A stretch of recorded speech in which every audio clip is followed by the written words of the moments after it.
بسم الله الرحمن الرحیم. زه غواړم چې دا کوم اصل کې د قانون خو نوی نه دی، ADR یا الټرنیټیو ډیسپیوټ ریزولوشن ایکټ، دا که مونږ وګورو دا ټول پاکستان کې شته، او پاکستان کې نه بلکې ټولې دنیا کې دی، او اوس که نه هم یو چېرته کې نو ټولې دنیا کې کوشش دا روان دی چې هغه ADR په شانته قانون لاګو کی په خپله کمیونټي باندې، ولې چې د دې ډېرې زیاتې فایدې دي که چېرته دا مونږ صحیح امپلیمنټ کو. نو پهله خو دا راځو چې دا ایکټ څه ته ویلی کېږي. ایکټ هغه قانون چې کوم پارلیمنت یا زمونږ چې څومره صوبایي یا قومي اسمبلي دی دا یې پاس کړي، نو هغې ته بیا مونږ څه وایو، میجارټي سره ممبرز هغه پاس کړي، هغې ته ایکٹ ویلے کېږي. نو دا الټرنیټیو ډیسپیوټ ریزولوشن ایکټ KP 2020 د KP اسمبلی نه پاس شوی دی 2020 دسمبر کې. نو دا څه شی دی، دا یو داسې طریقې کار دی چې هغې کې مونږ د خپلو مسایلو حل وداوټ جوډیشري یا وداوټ عدالت نه راوباسو. نو دې ته بیا موږ څه وایو، الټرنیټیو ډیسپیوټ ریزولوشن، مطلب د تنازعاتو متبادل یو حل. نو دا بیا موږ سره د ADR ټایپس دي، درې ټایپس دي موږ سره، یو اربیټر دی، یو کانسلیشن دی، او بل موږ سره میډیشن دی، یو څلورم هم دی نیګوسیشن.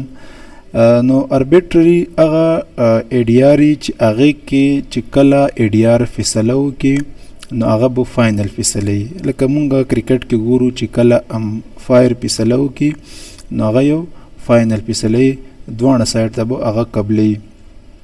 یو کانسلیشن دی، کانسلیشن کې داسې چې هغه هم فیصله کولی شي، فیصله وکړي، خو ضروري نه دی چې کوم یو فریق هغه ومني، یا به مني یا به نه مني.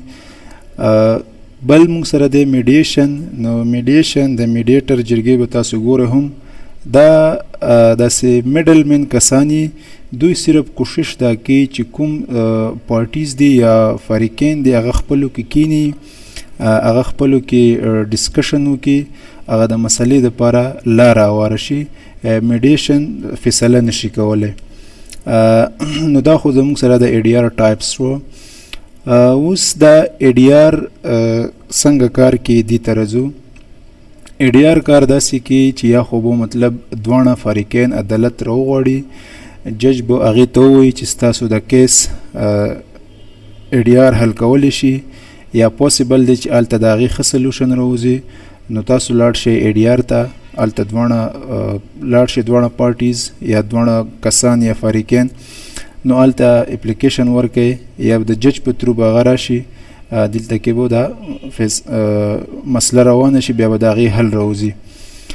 یا خو داسې کیدای شي چې دواړه فریقین لاړ شي اپلیکیشن سبمیټ کړي کنسرن آفیس کې، د دې حل دپاره هغه بیا ADR په هغې باندې کار شروع کړي. نو اوس د دې ADR چې الریډي عدالت شته، د دې ADR ضرورت ولې شو؟ ضرورت یې ځکه شو که مونږ وګورو زمونږ عدالتي نظام انتهایی زیات سلو دی، مطلب کیس به دومره نه وي خو په هغې باندې به ټایم ډېر زیات لګي. نو چې ټایم لګي نو زمونږ ټایم هم خرچه کېږي او ورسره پیسې هم خرچ کېږي، او بل سپیډ هم نه دی، مطلب کار هم ډېر تیزۍ سره نه کېږي. نو دې دپاره څه وکړه، داسې یو قانون یې جوړ کړو، یو داسې ایکټ یې جوړ کړو چې هغې سره فیصله هم ضرور شي، او د فریقینو پیسې هم بچت شي، او په عدالتونو باندې بوج هم کم شي. نو د دې دپاره یې ADR جوړ کړی دی یا داسې قانون لاګو شوی دی. نو اوس د دې طریقې کار خو تاسو ته ما ووایي چې یاره څنګه به تاسو اپلیکیشن جمع کوئ یا به څنګه د عدالت په ترو راځئ. اوس دې کې ګوره دا شی هم شته چې مطلب یو کیس ADR ته راغلو نو ضروري نه دی چې ADR د هغه کیس فیصله کړي.